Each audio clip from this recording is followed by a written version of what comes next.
La senadora Norma Morandini está en línea a propósito de todo lo que se viene en el Senado y la enorme discusión respecto a cómo zanjar la cuestión vudú en medio del procesamiento. Efectivamente, las nuevas declaraciones indagatorias que vudú deberá afrontar, en principio la que ya tiene fecha para el 16 de julio por el juez Claudio Bonadío, a propósito de aquel auto de modelo 92 que parece quiso esconder en la declaración jurada para no terminar compartiendo esos bienes con su exmujer en medio de un juicio por el divorcio. Y por cierto, el resto de cuestiones que vinculan al vicepresidente, sin ir más lejos, la otra causa que tiene el hijo, que es la de enriquecimiento ilícito. Sus bienes van a ser peritados en las próximas horas.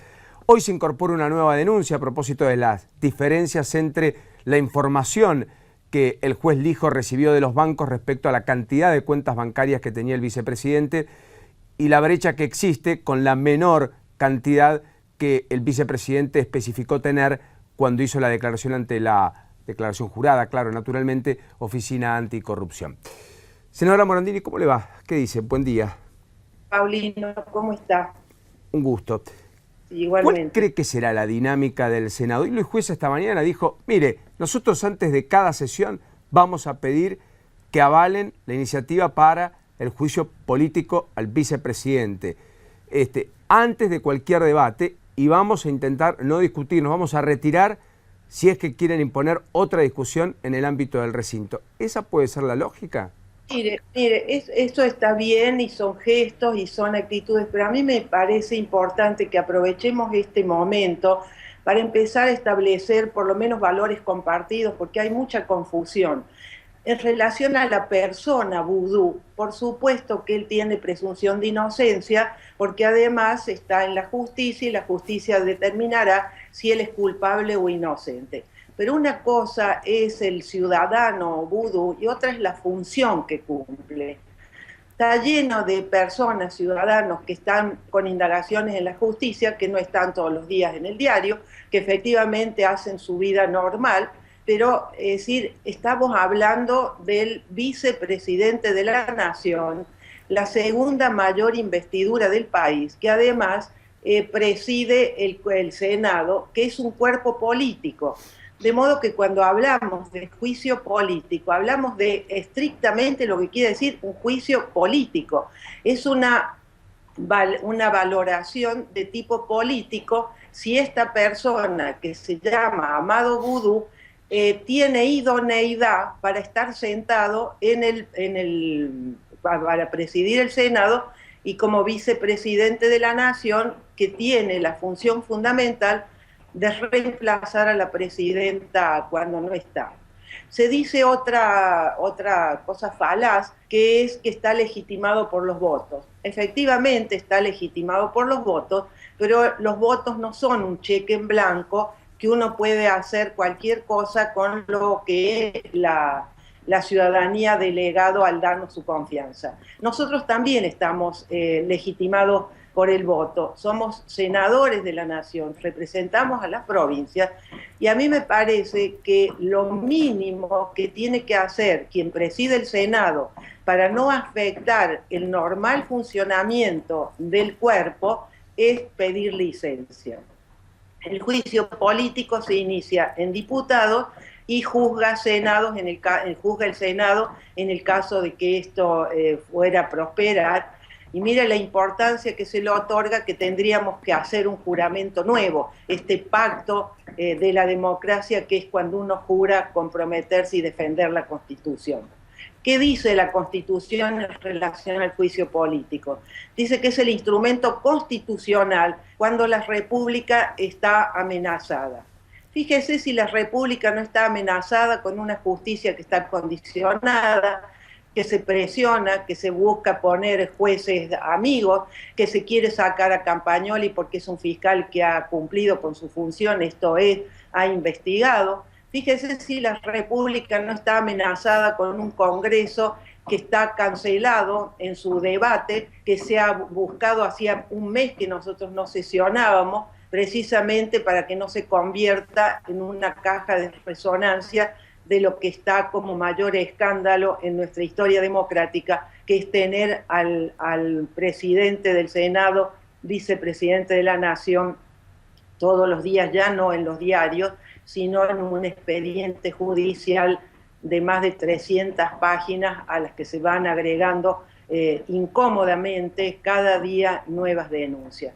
De modo que tendríamos que hablar ya de instituciones y hablar menos de personas y hacer estas descalificaciones para justificar, como ha pasado con el oficialismo, que en lugar de demostrar que el Amado Boudou es inocente, se descalifica al juez, se descalifica a la oposición, se descalifica, es decir, todo lo que pueda hacer una crítica a esta situación que tenemos anormal en un país democrático, ¿no? Ahora, senadora, en ese contexto, la pregunta del millón, que cuesta responderla desde el oficialismo, sobradas muestras de lo que ha pasado con Adela Segarra, la titular de la Comisión de Juicio Político, sin ir más lejos en diputados, es efectivamente a quien se expropió la empresa Chicone, a quien se la compró finalmente el Estado, porque lo que resta de velar en todo esto es de quién era Chicone, quién se hizo cargo de Chicone, y en todo caso el oficialismo allí podría dar todas las explicaciones que efectivamente aparten a Boudou de la sospecha generalizada y la que el propio Lijo explicita en su fallo de 333 fojas, por la cual tiene semiplena prueba de que con un conjunto de amigos y con su socio Núñez Carmona, pero en particular a través de un testaferro llamado Van der Broele, finalmente fue el vicepresidente el que cooptó esa empresa, la única capacitada por fuera de la Casa de la Moneda para imprimir billete, papel moneda, efectivamente, en la Argentina. ¿A quién se le expropió el Estado argentino? Bueno, la pregunta que uno se hacía cuando se vino el proyecto de estatización era cómo nadie se presenta a reclamar por una empresa que se ha expropiado, una empresa privada. Lo que queda claro, y esta es la gravedad, que siendo ministro de Economía, Boudou y sus amigos se quedan con la empresa. La gravedad es que, es decir, ¿por qué la importancia de los funcionarios públicos? Porque los funcionarios públicos son los responsables, son los que manejan el dinero de todos los argentinos.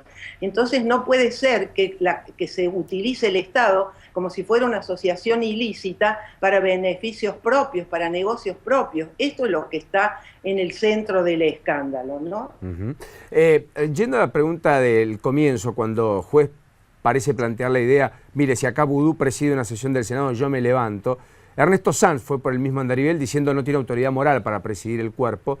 En términos prácticos, si Boudou mañana preside una sesión, ¿usted qué hace? ¿Se queda, se levanta y se va? Yo creo que de cara a la opinión pública, por respeto a nosotros mismos, por respeto al mismo Senado, uno tiene que hacer un gesto. La simbología, hay momentos de la vida colectiva, de la vida institucional que tienen mucho valor. Imagínense, esto es fácil para cualquiera entender lo que es la incomodidad personal que tenemos, no solo cuando hacemos esa reunión más pequeña, que es la labor parlamentaria, donde es como estar sentado a una misma mesa, es decir, una mesa familiar casi, donde uno tiene que tratar con el presidente todo lo que uno necesita, es decir, desde el pequeño trámite administrativo a la mayor escenificación de la representación, que es el recinto, que nos tenemos que dirigir a él, que él es el que nos concede la palabra, que él es el que preside no solo el Senado, sino que preside la sesión. De modo que hay una incomodidad institucional y una incomodidad personal, porque si yo puedo no tener nada por el poder entender la situación humana, personal que vive Amado Boudou, pero yo estoy en un cuerpo institucional, estoy ahí como senadora, como representante de mi provincia, y lo que le voy a pedir a Boudou es que tome licencia, como ya lo hemos hecho en los escritos que hemos presentado, ¿no? Entonces me parece que es un gesto levantarse, como podría ser que se pongan cada vez que vaya a hablar un senador, yo hago bromas, digo, hagan como en el Bailando y levanten un cartelito que diga licencia. Digo esto con ironía, casi como un juego. al que estamos sometidos por la gravedad y la seriedad de estar viviendo esta situación. Entonces, por respeto a cada uno de nosotros, lo mínimo que tendría que hacer es tomar licencia porque no tiene un normal funcionamiento el Senado, teniendo nada menos que a su presidente sentado en el banquillo de los acusados, sospechado de un delito gravísimo de corrupción. O sea, o toma licencia o efectivamente alguna medida de repudio van a establecer. Una puede ser levantarse e irse y no discutir, no sesionar. La otra, hacerlo en el marco del planteo, finalmente, para que la licencia se acredite, como puede ser expresar a través de un cartel, como usted marcaba, desde la propia banca. ¿Por cuál se inclina usted? No, yo creo que son estos, son gestos que no quiero que no se imponga la anécdota sobre la gravedad. Lo grave es que el presidente del Senado está en la justicia sospechado de corrupción. Él cumple una responsabilidad, la segunda mayor investidura del país. Esta es la gravedad. La justicia y plena prueba, como usted señalaba, de que él utilizó su cargo en el Ministerio de Economía para quedarse con una empresa privada para después hacer los negocios con el Estado. De modo que esto es lo que está en el centro, que la presunción de inocencia vale en los juicios penales. Por supuesto que hay que hablar de esto, hay que establecer este principio, en un país como el nuestro, donde siempre se ha sospechado de las víctimas. Pero no confundir, es responsabilidad también de los dirigentes políticos, no confundir, no generar equívocos, y una cosa es lo que va por el juicio penal. La Cámara de Senadores no es un tribunal penal. Por eso, cuando damos acuerdo a los ascensos de los militares, de los embajadores, de los jueces, lo que se da acuerdo es a la idoneidad de aquella persona propuesta para cumplir una función. Así funcionan las instituciones, y cuando pedimos licencia en el Senado o el juicio político en diputados es precisamente para que tengamos un remedio constitucional en un país como el nuestro, que siempre que tuvo problemas, que siempre hubo conflictos de este tipo, se iba rápido y se golpeaba la puerta de los cuarteles. Es irresponsable aquel que dice que somos antidemocráticos los que estamos pidiendo el juicio político o la licencia. No hay nadie más antidemocrático que aquel que traiciona la delegación de confianza que es con cada elección cuando se nos vota para que cumplamos una función. A Vudú se lo votó para que cumpliera la función de reemplazar a la presidenta y presidir el Senado. Es el nexo entre el Poder Ejecutivo y el Congreso. De modo que es a ese funcionario al que le estamos pidiendo licencia o que se sustancie el juicio político desde diputados. Correcto. Senadora Morandini, algún apunte, aunque sea breve, respecto a lo que ya votó el Senado y que a mi gusto es de una gravedad importante en términos de futuro, que tiene que ver con los límites a todo aquello que tenga que ver con la responsabilidad civil de los funcionarios en el accionar de los particulares con el Estado. ¿Cree una avanzada para limitar responsabilidades, para diluirlas frente al futuro y a eventuales perjuicios que pudieran ocasionar funcionarios de hoy y de mañana? Fíjese usted el contrasentido, y hablábamos de simbología, que justo en el día que pedimos la licencia del presidente del cuerpo, de Amado Vudú, se trajo una ley que ya se había tenido un tratamiento expreso en diputados y que también se volvió a sacar de la manga para imponer la mayoría en algo que es un retroceso también constitucional. Porque hasta ahora, es decir, yo que no soy abogada, entendí claramente que cuando el Estado viola derechos, tiene que reparar el daño por esa violación de los derechos. Con ese espíritu constitucional de derechos humanos, hemos aprobado en el Congreso muchísimas leyes de indemnización, de reparación, cuando el terrorismo de Estado violó derechos, ya sea haciendo desaparecer a los ciudadanos, o poniéndolos presos injustamente, o cuando mandó a tanta gente al exilio. Es decir, teníamos claro que ahí el Estado tenía que reparar, como reparó en el caso, en mi provincia, del mayor atentado en democracia después de la AMIA, que fue la voladura de Río Tercero, donde se hace volar un pueblo, nada más que para encubrir un negociado.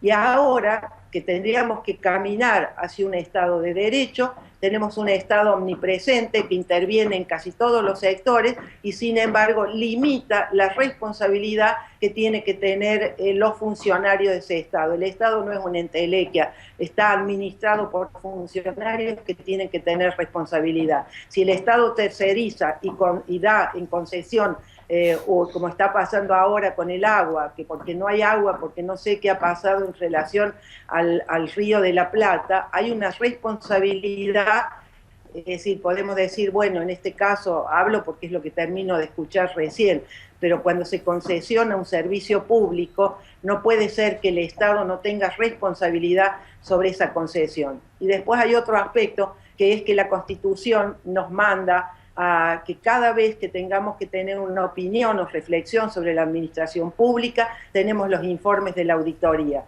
Y ahí están los informes de la Auditoría General de la Nación, donde nos muestran cómo han sido, es decir, no han tenido responsabilidad los funcionarios en el caso más grave que sobrevuela sobre esta ley, que es el caso de 11 con sus muertos y con la irresponsabilidad del Estado y los concesionarios que manejan el tren de Sarmiento.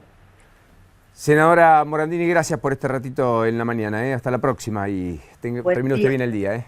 Gracias a ustedes. Buen día. Norma Morandini, senadora nacional, a propósito de la cuestión, naturalmente, Amado Vudú y la incomodidad que produce básicamente en los propios senadores. Va ganando la idea de, con Vudú presidiendo, no debatimos.